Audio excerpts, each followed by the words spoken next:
Hi everyone, welcome back to my channel. ಎಲ್ಲರೂ ಹೇಗಿದ್ದೀರಾ? ಈ ಸ್ಕ್ರೀನಲ್ಲಿ ಒಂದು ಫೋಟೋ ತೋರಿಸ್ತೇನೆ ನೋಡಿ. ಅದರ ಹೆಸರು ತೊಡೆದೇವು ಅಂತ. ಆ್ಯಕ್ಚುಲಿ ಅದೊಂದು ಸ್ವೀಟು. ಹಾಗೆ ಪೇಪರ್ ದೋಸೆ ಅಂತ ಸಿಗುತ್ತಲ್ವ, ಈ ಮಸಾಲೆ ದೋಸೆ ಥರನೇ ಸ್ವಲ್ಪ ಇನ್ನೂ ತಿಳುವಾಗಿ ದೋಸೆ ಮಾಡ್ತಾರೆ. ಮಲೆನಾಡ ಹಳ್ಳಿ ಕಡೆ ಸರ್ವೇ ಸಾಮಾನ್ಯ. ಆ ಪೇಪರ್ ದೋಸೆ ಏನಿದೆ ಅದೇ ಥರನೇ ಇದು ಬರೋದು. ಆ್ಯಕ್ಚುಲಿ ಪ್ರೊಸೀಜರ್ ಏನಿದೆ ತುಂಬ ಡಿಫ್ರೆಂಟ್ ಇದೆ, ಆದರೆ ತುಂಬ ತಿಳುವಾಗಿ ಬರುತ್ತೆ. ಅದನ್ನು ತೊಡೆದೇವು ಅಂತ ಕರೀತಾರೆ. ಈ ಆಲೆ ಮನೆ ಅಂತ ಆಗುತ್ತೆ. ಮಲೆನಾಡ ಹಳ್ಳಿ ಕಡೆ ಎಲ್ಲ ಜನರಿಗೆ ಗೊತ್ತಿರತ್ತೆ. ಕಬ್ಬನ್ನು ಬೆಳೆದು ಆ ಕಬ್ಬನ್ನು ಬೆಲ್ಲವನ್ನಾಗಿ ಕನ್ವರ್ಟ್ ಮಾಡೋ ಒಂದು ಪ್ರೊಸೀಜರ್ ಅದು. ಹಾಗೆ ಆ ಟೈಮಲ್ಲಿ ಆ ಕಬ್ಬಿನ ಹಾಲು ಅಂತ ಏನು ಸಿಗತ್ತಲ್ವ, ಕಬ್ಬಿಂದ ಬರುವಂಥದ್ದು ಈ ಸಿಗತ್ತಲ್ಲ ಮಾರ್ಕೆಟಲ್ಲೆಲ್ಲ ಸಿಗತ್ತಲ್ವ, ಅದರಿಂದ ಇದನ್ನು ಮಾಡುವಂಥದ್ದು ಈ ದೋಸೆಯನ್ನು. ಹಾಗಾಗಿ ಏನೆಲ್ಲ ಮಾಡ್ತಾರೆ, ಅದು ಹೇಗೆ ಮಾಡ್ತಾರೆ ಅಂತ ನಿಮಗೆ ತೋರಿಸ್ಕೊಡ್ತೇನೆ. ಯಾಕಂದರೆ ತುಂಬ ಜನರಿಗೆ ಗೊತ್ತಿರಲ್ಲ ಈ ವಿಷಯ. ನಾವೆಲ್ಲ ಸಣ್ಣ ಇರುವಾಗ, ಚಿಕ್ಕ ಇರುವಾಗ ಅಜ್ಜಿ ಮನೆಗೆಲ್ಲ ಹೋಗಿ ನೋಡ್ತಿದ್ದೆವು. ಹಾಗೆ ನಿಮಗೆಲ್ಲ ಗೊತ್ತಿರಲ್ಲ, ಅದಕ್ಕೋಸ್ಕರ ನಿಮಗೂ ಕೂಡ ನಾನೀಗ ಅದನ್ನು ತೋರಿಸಿಕೊಡ್ತೇನೆ. ಹಾಗೆ ಹಳ್ಳಿಯಿಂದ ಯಾರೋ ಕಳಿಸಿದ ವಿಡಿಯೋ ಕ್ಲಿಪ್ ಇದು. ಹಾಗಾಗಿ ನೋಡ್ಕೊಂಡು ಬನ್ನಿ. ಒಂದು ಇನ್ಫಾರ್ಮೇಟಿವ್ ವಿಡಿಯೋ ಅಲ್ವಾ. ಇದೇ ನೋಡಿ ತೊಡೆದೇವು ಅಂತ. ಪೇಪರ್ ದೋಸೆನೇ ಸ್ವೀಟ್ ಇರುತ್ತೆ, ಹಪ್ಪಳ ಥರ ಇರುತ್ತೆ, ಚೆನ್ನಾಗಿರುತ್ತೆ. ಹೀಗೆ ಕಬ್ಬನ್ನು ಬೆಳೆಸೋದು ಎಲ್ಲರಿಗೂ ಗೊತ್ತೇ ಇದೆ. ಕಬ್ಬನ್ನು ಕಟಾವು ಮಾಡ್ತಾರೆ, ಅಂದರೆ ಬೆಳೆದ ಮೇಲೆ ಎಲ್ಲ ಕಟ್ ಮಾಡಿ ಮಾರ್ಕೆಟಿಗೆ ತಗೊಂಡು ಹೋಗುವಂಥದ್ದು. ಹಾಗೆ ಅದರಿಂದ ಕಬ್ಬಿನ ಹಾಲನ್ನು ತೆಗಿತಾರೆ. ಹೀಗೆ ಎಲ್ರಿಗೂ ಗೊತ್ತಿರೋ ವಿಷಯ ಇದು. ಆ ಕಬ್ಬಿನ ಹಾಲನ್ನು ಉಪಯೋಗಿಸಿ ಅಕ್ಕಿಯನ್ನು ನೆನೆಸಿ ಅದನ್ನು ಕೂಡ ಹಾಕಿ ಹೀಗೆ ದೋಸೆ ಹಿಟ್ಟನ್ನು ರೆಡಿ ಮಾಡ್ತಾರೆ.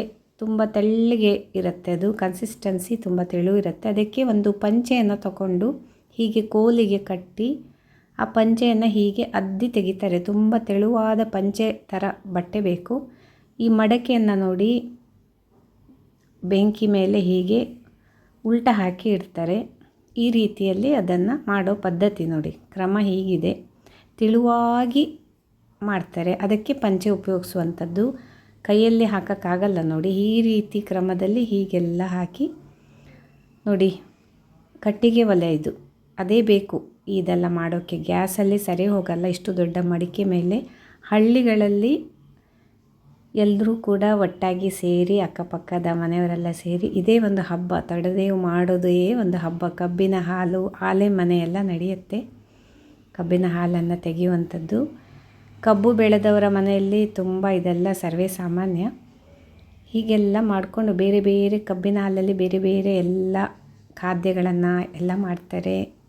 ಇಷ್ಟಿಷ್ಟು ಸ್ವೀಟ್ಗಳು ಹೀಗೆ ಬೆಂದ ಮೇಲೆ ಈ ರೀತಿ ಮಡಿಸ್ತಾ ಹೋಗ್ತಾರೆ ನೋಡಿ. ಎಷ್ಟು ತಿಳುವಾಗಿರುತ್ತೆ ಅಂದರೆ ಕ್ರಿಸ್ಪಿಯಾಗಿರುತ್ತೆ ಮತ್ತು ತುಂಬ ಚೆನ್ನಾಗಿರುತ್ತೆ ಟೇಸ್ಟು. ಅದು ತಿಂದವರಿಗೇನೇ ಗೊತ್ತು, ಅಷ್ಟು ಚೆನ್ನಾಗಿರುತ್ತೆ. ಹೀಗೆ ದೊಡ್ಡ ದೊಡ್ಡ ಮಡಿಕೆ ತೊಗೊಂಡು ಕಟ್ಟಿಗೆ ಒಲೆಯಲ್ಲಿ ಸರಿ ಶಾಖ ಬರುತ್ತಲ್ವ, ತುಂಬ ಶಾಖ. ಆಗ ಇದನ್ನು ಹೀಗೆ ರಪ ಹಾಕಿ ತೆಗೆದುಬಿಡ್ತಾರೆ. ಜಾಸ್ತಿ ಹೊತ್ತು ಇಡುವಂಗೂ ಇಲ್ಲ, ಕರಟಿ ಹೋಗುತ್ತೆ ತುಂಬ. ಅದನ್ನು ಅಷ್ಟು ಗೊತ್ತಿದ್ದವರೇ ಮಾಡುವಂಥದ್ದು. ಹಳ್ಳಿ ಕಡೆ ಎಲ್ಲರಿಗೂ ಗೊತ್ತಿರುತ್ತೆ. ಎಲ್ಲ ಹೆಂಗಸರು ಒಟ್ಟಾಗಿ ಸೇರಿಕೊಂಡು ಖುಷಿಯಿಂದ ಮಾತಾಡ್ಕೊಂಡು ನಗಾಡ್ಕೊಂಡು ಇದನ್ನೆಲ್ಲ ರೆಡಿ ಮಾಡ್ತಾರೆ. ಖುಷಿಯಾಗುತ್ತೆ ನೋಡೋದಕ್ಕೆ ಹೋದರೆ. ಒಂಥರ ಸಂಭ್ರಮ, ಹಬ್ಬದ ವಾತಾವರಣ ಇರುತ್ತೆ. ತೊಡೆದೇವು ಮಾಡಬೇಕಂದ್ರೆ ಎಲ್ಲರೂ ಕೂಡ ನೆಂಟರಿಷ್ಟರು ಎಲ್ಲರೂ ಕೂಡ ಸೇರ್ಕೋತಾರೆ. ಆ ಹಳ್ಳಿ ಕಡೆ ಅದೇ ಚೆನ್ನಾಗಲ್ವ. ಎಲ್ಲರಿಗೂ ಒಂದು ಪ್ರೀತಿ ವಿಶ್ವಾಸ, ಎಲ್ಲರೂ ಒಟ್ಟು ಸೇರಿ ಮಾತಾಡೋದು ನಗಾಡೋದು, ಆ ಒಂದು ಬಾಂಧವ್ಯ ಏನಿರುತ್ತೆ ಚೆನ್ನಾಗಿರುತ್ತೆ. ಈಗಿನ ಕಾಲದಲ್ಲಿ ಸಿಗೋದೇ ಇಲ್ಲ. ಸೊ ತೊಡೆದೇವು ರೆಡಿ ಆಯಿತು ನೋಡಿ ಈ ರೀತಿಯಲ್ಲಿ. ಸೊ ನೋಡಿದ್ರಲ್ವಾ ತೊಡೆದೇವನ್ನು ಹೇಗೆ ಮಾಡ್ತಾರೆ ಅಂತ. ತುಂಬ ಟೇಸ್ಟಿಯಾಗಿರುತ್ತೆ. ಮಾರ್ಕೆಟಲ್ಲಿ ಸಿಗುತ್ತೆ, ಅಂಗಡಿಗಳಲ್ಲೆಲ್ಲ. ನಿಮಗೇನಾದರೂ ಅದು ಸಿಕ್ಕರೆ ಖಂಡಿತ ತೊಗೊಂಡು ಬಂದು ತಿನ್ನಿ. ತುಂಬಾ ಅಪರೂಪ, ಟೇಸ್ಟಿಯಾಗಿರುತ್ತೆ. ಇನ್ನು ಕಬ್ಬಿನ ಹಾಲು ಸಿಗದಿದ್ದರೆ ಆಲ್ಟರ್ನೇಟಿವ್ ಆಗಿ ಬೆಲ್ಲವನ್ನು ಕೂಡ ಉಪಯೋಗಿಸಿ ಮಾಡ್ಬೋದು. ಯಾಕಂದರೆ ಸರ್ವಕಾಲಕ್ಕೂ ಕಬ್ಬಿನ ಹಾಲು ಸಿಗಲ್ಲ ಅಲ್ವಾ. ಸೊ ಕಬ್ಬಿನ ಹಾಲು ಇಲ್ಲ ಅಂದರೆ ಬೆಲ್ಲ ಹಾಕಿ ಕೂಡ ಮಾಡ್ಬೋದು. ತುಂಬಾ ಚೆನ್ನಾಗಿರುತ್ತೆ. ಮಕ್ಕಳಿಗಂತೂ ತುಂಬಾ ಇಷ್ಟ ಆಗುತ್ತೆ. ತುಂಬ ಇಷ್ಟ ಆಗುತ್ತೆ. ಮಕ್ಕಳಿಗೊಂದೇ ಅಲ್ಲ, ದೊಡ್ಡವರಿಗೂ ಕೂಡ ಇಷ್ಟ ಆಗುತ್ತೆ. ಹಾಗಾಗಿ ಒಮ್ಮೆ ತಂದ್ಕೊಂಡು ತಿನ್ನಿ ನಿಮಗೆ. ಯಾಕಂದರೆ ಅದನ್ನು ಮಾಡೋ ಪ್ರೊಸೀಜರ್ ಏನಿದೆ ತುಂಬ ಕಷ್ಟ ಅದು. ಹಾಗಾಗಿ ಅಂಗಡಿಗಳಲ್ಲಿ ಸಿಗುತ್ತೆ, ತಂದ್ಕೊಂಡು ತಿನ್ನಿ ನೀವು. ಓಕೆನಾ? ಹೀಗೇ ಇಂಥದ್ದೇ ಡಿಫ್ರೆಂಟ್ ವಿಡಿಯೋ ನೋಡೋದಕ್ಕೆ ನನ್ನ ಚಾನಲನ್ನು ಸಬ್ಸ್ಕ್ರೈಬ್ ಮಾಡಿ ಹಾಗೆ ಎಲ್ರಿಗೂ ಕೂಡ ಶೇರ್ ಮಾಡಿ. ಹೊಸದಾಗಿ ಯಾರೆಲ್ಲ ನೋಡ್ತಿದ್ದೀರಾ ಕಂಟಿನ್ಯೂ ನೋಡ್ತಾನೇ ಇರಿ, ಓಕೆನಾ? ಸೊ ಇನ್ನೊಂದು ಬೆಸ್ಟ್ ವ್ಲಾಗೊಂದಿಗೆ ಮತ್ತೆ ಸಿಗ್ತೇನೆ. ಅಲ್ಲಿವರೆಗೆ ಟೇಕ್ ಕೇರ್, ಬಾಯ್ ಬಾಯ್.